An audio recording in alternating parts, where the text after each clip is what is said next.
नमस्कार दोस्तों।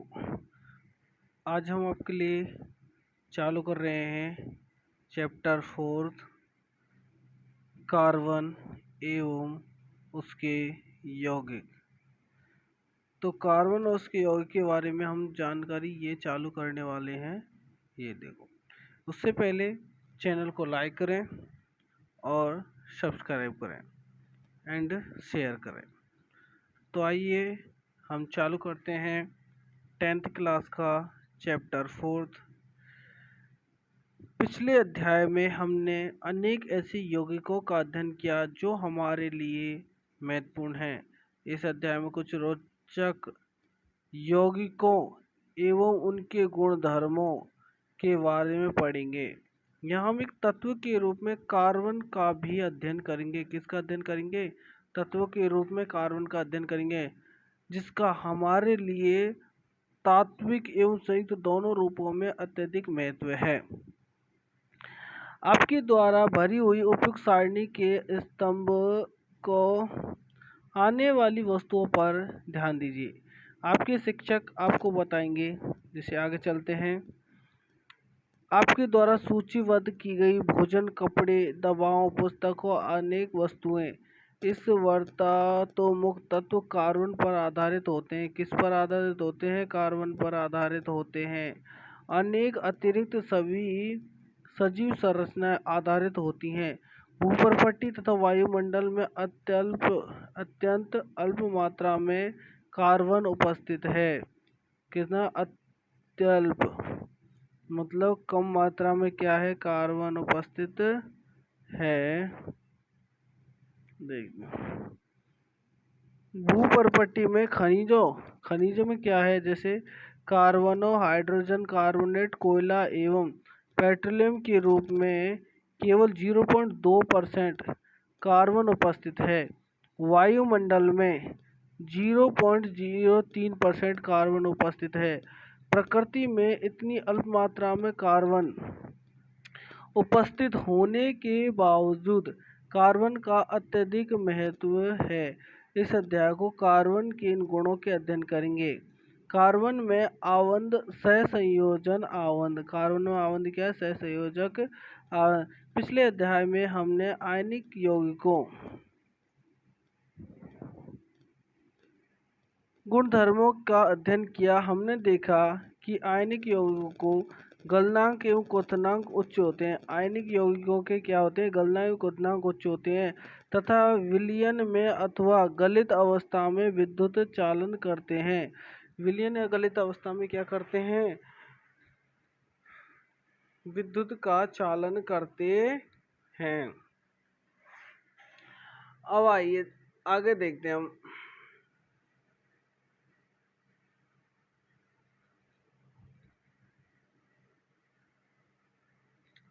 गलित अवस्था में विद्युत का चालन करते हैं। हमने कार्बन के कुछ यौगिकों की गलनांक एवं क्वथनांक कार्बन यौगिकों अच्छे विद्युत चालक नहीं होते। कुछ यौगिकों के गलनांक क्वथनांक कार्बन यौगिक के अच्छे विद्युत चालक नहीं होते। यौगिकों के क्वथनांक एवं गलनांकों जो कि आयनिक यौगिकों के क्वथनांक तथा गलनांक की तुलना में काफ़ी कैसे होते हैं? कम होते हैं।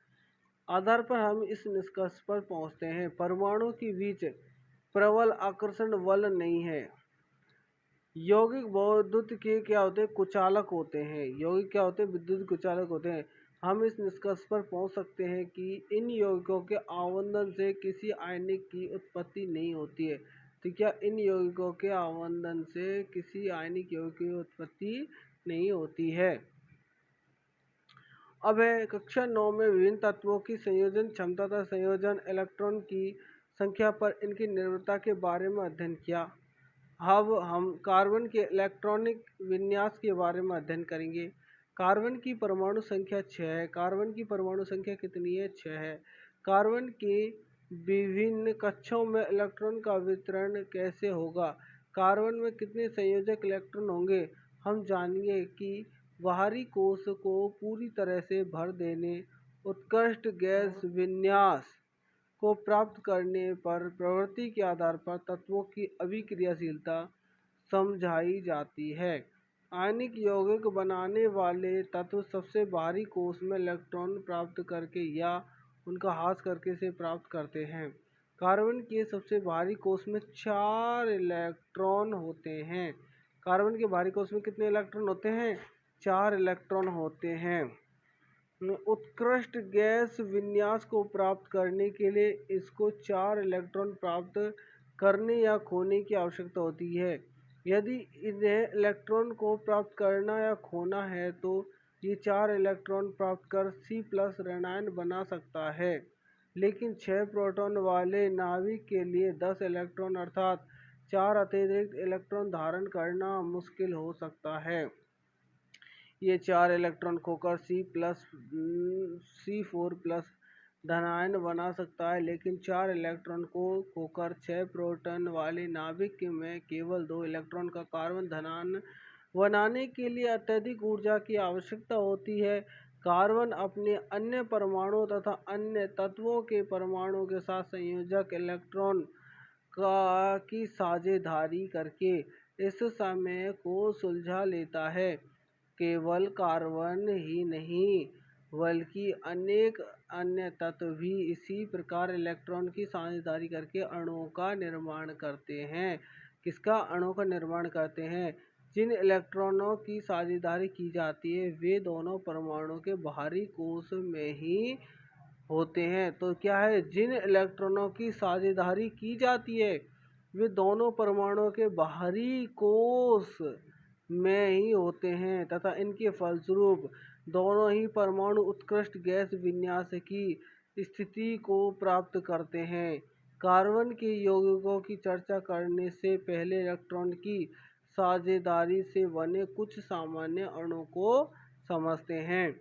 आइए इस सारणी को समझते हैं। जैसे एसिटिक एसिड है तो इसका सूत्र क्या है? CH3COOH acetic. गलनांक है 290 और क्वथनांक है 391। फिर है क्लोरोफ्लोरो CHCl3।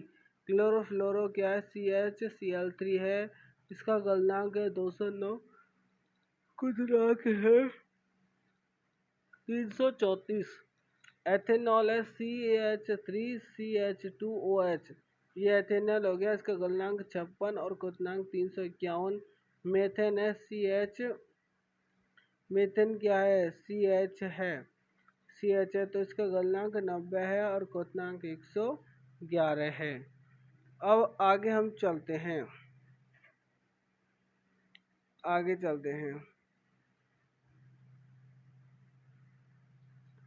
तो इस तरह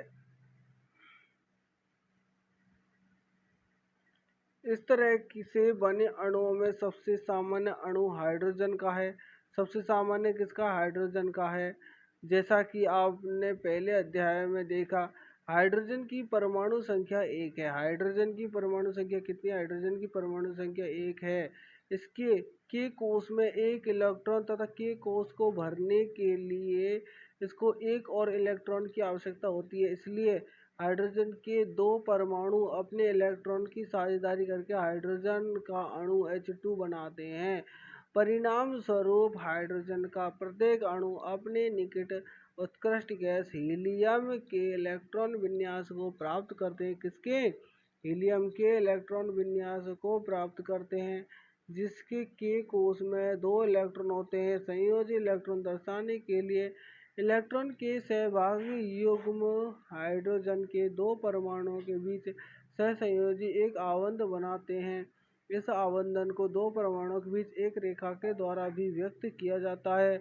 क्लोरीन की परमाणु संख्या 17 है, तो क्लोरीन की परमाणु संख्या कितनी? 17 है। इसका इलेक्ट्रॉनिक विन्यास संयोजकता क्या होगी? क्लोरीन द्विपरमाणु अणु Cl2 बनाती है। क्या आप इस परमाणु का इलेक्ट्रॉन विन्यास संरचना बना सकते हैं? देखिए, ऑक्सीजन के 2 परमाणुओं के बीच द्विबंध का बनना दिखाई देता है। ऐसा इसलिए होता है क्योंकि ऑक्सीजन के परमाणु के L कोष में 6 इलेक्ट्रॉन होते हैं। ऑक्सीजन की परमाणु संख्या 8 है। ऑक्सीजन की परमाणु संख्या कितनी? 8 है तथा इसे अष्टक कहते हैं। इसके लिए 2 इलेक्ट्रॉन की आवश्यकता होती है। अतः ऑक्सीजन का प्रत्येक परमाणु ऑक्सीजन के अन्य परमाणु के साथ 2 इलेक्ट्रॉन का साझेदारी करता है, जिसे हम अणु संरचना प्राप्त होती है। ऑक्सीजन के प्रत्येक परमाणु के द्वारा प्रदान किए गए 2 इलेक्ट्रॉन से इलेक्ट्रॉन के 2 सहभागी युग्म प्राप्त होते हैं। इसे 2 परमाणुओं के बीच द्विआबंध बनना कहते हैं। क्या अब आप जल के अणु को चित्रित कर सकते हैं? इसमें ऑक्सीजन के एक परमाणु व हाइड्रोजन के 2 परमाणुओं के बीच आवंदन की प्रक्रिया को दर्शाया गया है। किसकी प्रक्रिया को दर्शाया गया? आवंदन की प्रक्रिया को दर्शाया गया है। इस अणु में एक आवंदन अथवा द्विआवंदन है। इस अणु में क्या है? एक आवंदन अथवा द्विआवंदन है। अब नाइट्रोजन के द्विपरमाणु अणु में कैसा आवंदन होता है? तो नाइट्रोजन की परमाणु संख्या कितनी है? 7 है। नाइट्रोजन की परमाणु संख्या 7 है। नाइट्रोजन की परमाणु संख्या 7 है। तो इसका इलेक्ट्रॉन विन्यास एवं संयोजन क्षमता क्या होगी? अष्टक प्राप्त करने के लिए नाइट्रोजन के एक अणु में नाइट्रोजन के एक अणु में इसका प्रत्येक परमाणु 3 इलेक्ट्रॉन देता है। तो नाइट्रोजन का प्रत्येक परमाणु क्या देता है? 3 इलेक्ट्रॉन देता है, जिसमें इलेक्ट्रॉन के 3 सहभागी युग्म प्राप्त होते हैं। इसे 2 परमाणुओं के बीच त्रिआवंद का बनना कहा जाता है। क्या 2 आवंद के बीच या 2 परमाणुओं के बीच त्रिआवंद का बनना कहा जाता है। N2 को इलेक्ट्रॉन बिंदु संरचना तथा इसके त्रिआवंद का चित्र के अनुसार दर्शाया गया है। जैसे नाइट्रोजन के 2 परमाणुओं के बीच NN, तो ये हो गया NN, तो N2 है।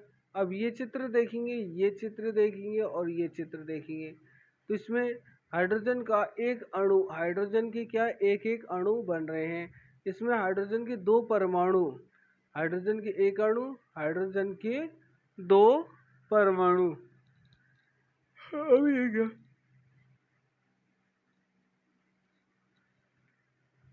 अब नीचे चलते हैं।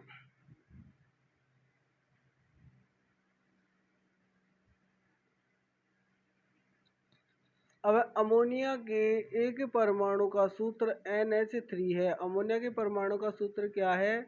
NH3 है। आप इस अणु की इलेक्ट्रॉन बिंदु संरचना की चित्रित कर सकते हैं, जिसमें यह दर्शाया गया है कि कैसे सभी 4 परमाणुओं को उत्कृष्ट गैस विन्यास की स्थिति प्राप्त हुई है। इन अणुओं के द्वि अथवा त्रि कौन सा आवंद होता है? अब हम मेथेन को देख सकते हैं। किसको देखेंगे? अब मेथेन को देखेंगे। कार्बन का यौगिक है। क्या है? जो कार्बन का यौगिक है, क्या? मेथेन कार्बन का यौगिक है। ईंधन के रूप में मेथेन अभी अधिक उपयोग होता है। किसके रूप में? ईंधन के रूप में। यह बायोगैस एवं संपीड़ित प्राकृतिक गैस CNG का प्रमुख घटक है। किसका? CNG का प्रमुख घटक है। कार्बन के सर्वाधिक सरल यौगिकों में से एक मेथेन का सूत्र CH4 है। क्या है? CH4 है। जैसा कि आप जानते हैं हाइड्रोजन की संयुक्ता है। यह क्या है? हाइड्रोजन संयुक्ता है। कार्बन चतुसंयोजक है। कार्बन कैसा है? कार्बन चतुसंयोजक है, क्योंकि इसमें 4 संयोजक इलेक्ट्रॉन होते हैं। 4 संयोजक इलेक्ट्रॉन होते हैं। उत्कृष्ट गैस विन्यास की स्थिति को प्राप्त करने के लिए कार्बन इन इलेक्ट्रॉन को साझेदारी हाइड्रोजन के 4 परमाणुओं के साथ करता है। इस प्रकार 2 परमाणुओं के बीच इलेक्ट्रॉन के एक युग्म की साझेदारी के द्वारा बनने वाले आवंद सहसंयोजी आवंद कहलाते हैं। सहसंयोजी आवंद वाले अणु में भीतर तो प्रबल आवंद होता है, लेकिन इसकी अंतराणुक बल दुर्बल होती है। फलस्वरूप इस यौगिक के क्वथनांक एवं गलनांक कम होते हैं। इसके बीच इलेक्ट्रॉन की साझेदारी होती है और आवेशित कण बनते हैं। सहसंयोजी यौगिक विद्युत के कैसे होते हैं? कुचालक होते हैं। सहसंयोजी यौगिक विद्युत कुचालक होते हैं। मेथेन को इलेक्ट्रॉन बिंदु संरचना, तो मेथेन की क्या इलेक्ट्रॉन बिंदु संरचना यहाँ हमें देखने को मिलती है। अब है कार्बन की अपरूप।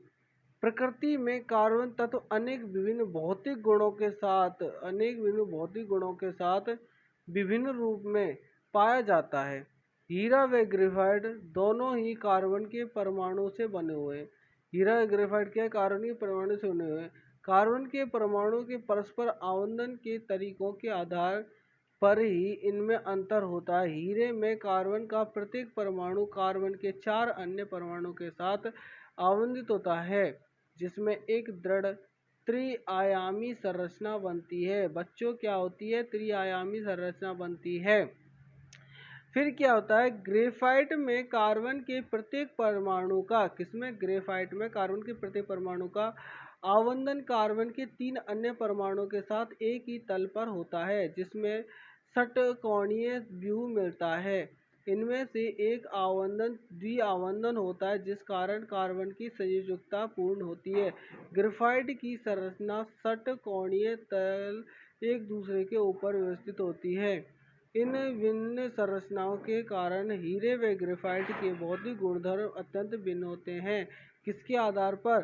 संरचना के आधार पर, जबकि इनके रासायनिक गुणधर्म एक समान होते हैं। हीरा अब तक की ज्ञात सर्वाधिक कठोर पदार्थ है। तो हीरा क्या अब तक ज्ञात सर्वाधिक कठोर पदार्थ है? तो हीरा क्या है? सर्वाधिक कठोर पदार्थ है। ये हो गया।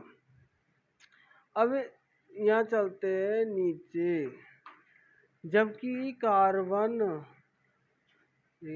जबकि ग्रेफाइट चिकना व फिसलनशील होता है। पिछले अध्याय में जिन आधातुओं के बारे में अध्ययन किया, उनके विपरीत ग्रेफाइट विद्युत का कैसा होता है? सुचालक होता है। ग्रेफाइट विद्युत का सुचालक होता है। शुद्ध कार्बन को अत्यधिक उच्च दाब एवं ताप पर उपचारित करके हीरे को संश्लेषित किया जाता है। ये संश्लेषित हीरे आकार में कैसे होते हैं? आकार में छोटे होते हैं, लेकिन अन्य के प्राकृतिक हीरों से अभेदनीय हैं। फ्लोरीन कार्बन का अपरूप का अन्य वर्ग है। फ्लोरीन क्या है? कार्बन के अपरूप का अन्य वर्ग है। सबसे पहले C6 की पहचान की गई, जिसमें कार्बन के परमाणु फुटबॉल के रूप में व्यवस्थित होते हैं। चूंकि यह अमेरिकी आर्किटेक्चर बर्कमिंस्टर फुलर द्वारा डिजाइन किया गया जियोडेसिक कुवत के समान लगते हैं, इसलिए इस अणु को क्या कहते हैं? इस अणु को फ्लोरीन कहते हैं। कार्बन की सर्वतोमुखी प्रकृति। कार्बन की कैसी प्रकृति है? सर्वतोमुखी। अब है यहाँ है कार्बन की सर्वतोमुखी प्रकृति। तो विभिन्न तत्वों एवं यौगिकों में हमने इलेक्ट्रॉन की साझेदारी द्वारा सहसंयोजी आवंटन का निर्माण देखा। हमने सरल कार्बनिक यौगिक मेथेन की संरचना भी देखी। क्या देखी? हमने सरल कार्बनिक यौगिक मेथेन की संरचना देखी। अध्याय के आरंभ में हमने देखा कि कितनी वस्तुओं में कार्बन पाया जाता है। तो हमने क्या देखा कि कितनी वस्तुओं में कार्बन पाया जाता है। हम स्वयं भी कार्बन के यौगिकों से बने हुए हैं। हम क्या है? स्वयं भी कार्बन के यौगिकों से बने हुए हैं। अब हाल ही में रसायन शास्त्रियों द्वारा सूत्र सहित ज्ञात कार्बन यौगिकों की गणना की गई है, जो लगभग कई मिलियन आंकी गई है। अन्य सभी तत्वों के यौगिकों को एक साथ रखने पर भी इनका संख्या उन सबसे कहीं अधिक है। ऐसा क्या है? यह गुणधर्म केवल कार्बन में ही मिलता है, इसी और तत्व में नहीं। सहसंयोजी बंधन की प्रकृति के कारण कार्बन में बड़ी संख्या में यौगिक बनने की क्षमता होती है। किसके? सहसंयोजक यौगिक बंधन की प्रकृति कारण कार्बन बड़ी संख्या में यौगिक बनने की क्षमता होती है। कार्बन में 2 कारक देखे गए हैं। कार्बन में कार्बन के ही अन्य परमाणुओं के साथ आवंटन बनाने की द्वितीय क्षमता होती है, जिससे बड़ी संख्या में अणु बनते हैं। इस अणु का श्रृंखलन कहते हैं। इस अणु को क्या कहते हैं? श्रृंखलन कहते हैं। इन यौगिकों में कार्बन की लंबी श्रृंखला, कार्बन की विभिन्न शाखाओं वाली श्रृंखला अथवा वलय में व्यवस्थित कार्बन पाए जाते हैं। साथ ही कार्बन के परमाणु एक द्वि एवं त्रि आवंटन से जुड़े हो सकते हैं। कार्बन परमाणुओं के बीच केवल एक आवंटन से जुड़े कार्बन के यौगिक संतृप्त यौगिक कहलाते हैं और द्वि अथवा त्रि आवंध वाले कार्बन के यौगिक असंतृप्त यौगिक कहलाते हैं। कार्बन के जिस सीमा तक श्रृंखलन का गुण पाया जाता है किसी और तत्व में नहीं मिलता। सिलिकॉन हाइड्रोजन के साथ यौगिक बनाती हैं। सिलिकॉन क्या होती है? हाइड्रोजन के साथ यौगिक बनाती है। अब आगे क्या है? आगे है जिन 7 तथा 8 परमाणु तक की श्रृंखला हो सकती है, लेकिन यह यौगिक अति अभिक्रियाशील होते हैं। कार्बन कार्बन आवंध अत्यधिक प्रबल होता है, अतः यह स्थायी होता है। फलस्वरूप अनेक कार्बन परमाणुओं के साथ आपस में जुड़े हुए अनेक यौगिक प्राप्त होते हैं।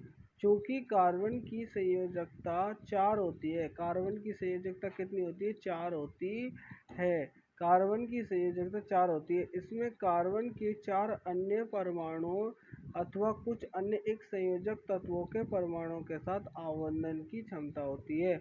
Oxygen, hydrogen, nitrogen, sulphur, chlorine तथा अनेक अन्य तत्वों के साथ कार्बन के यौगिक बनते हैं। किसके साथ बनते हैं?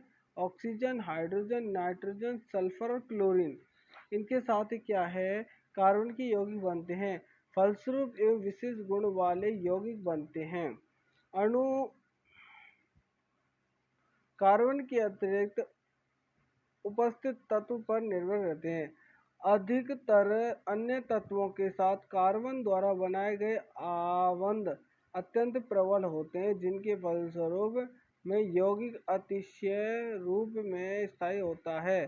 कार्बन द्वारा प्रबल आवंधों के निर्माण का एक कारण इसका छोटा आकार भी है। इसके कारण इलेक्ट्रॉन के सहभागी युग्मों को नाभिक मजबूती से पकड़े रखता है। इलेक्ट्रॉन के सहभागी यौगिकों को नाभिक मजबूती से पकड़े रहता है। बड़े वस्तु परमाणुओं वाले तत्वों से बने आवंध तुलना में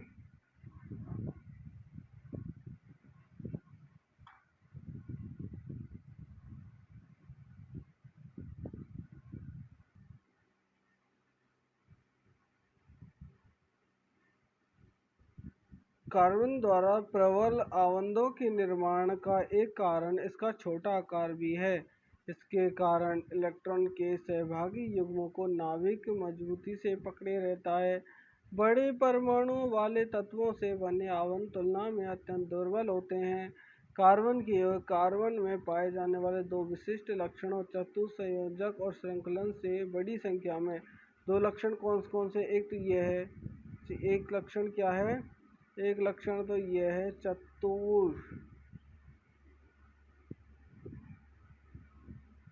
संयोजन, एक है श्रृंखलन, बड़ी संख्या में यौगिकों का निर्माण करते हैं। अनेक यौगिकों के कार्बनिक परमाणुओं के समूह विभिन्न कार्बनिक श्रृंखला से जुड़े होते हैं। मूल रूप से इन यौगिकों को प्राकृतिक